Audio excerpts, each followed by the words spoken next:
கர்நாடகா பக்தி யாத்திரையில் நம்ம 7வதா பார்க்கக்கூடிய கோவில் ஆனகுட்டே ஸ்ரீ விநாயகர் கோவில். இது மிக பழமையான சக்தி வாய்ந்த கோவில். பல நூறு ஆண்டுகளுக்கு முன் தோன்றிய கோவில்.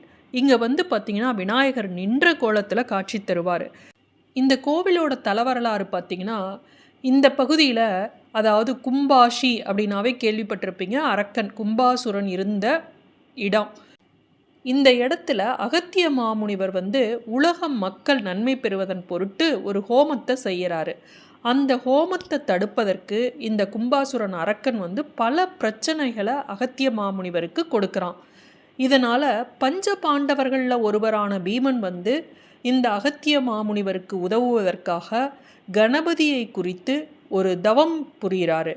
அப்போ கணபதி அருளால் இந்த பீமனுக்கு ஒரு சக்திமிக்க வாள் கிடைக்கிது.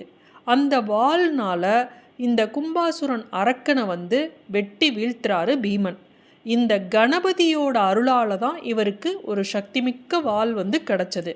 அதனால் இந்த பகுதி மக்கள் கணபதியை முழுமுதற் கடவுளாக வணங்க ஆரம்பித்தாங்க. இங்கே இருக்கக்கூடிய விநாயகர் கையில் 4 கைகளில் 2 கைகள் வரதஹஸ்தம், அதாவது நம்மளை ஆசீர்வாதிப்பது போல் அந்த கைகள் இருக்கும்.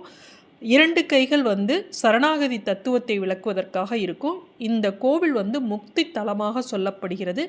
இங்கு சென்று விநாயகரை நம்பிக்கையோடு கும்பிட்டோம் அப்படின்னா நமக்கு கண்டிப்பாக முக்தி கிடைக்கும்.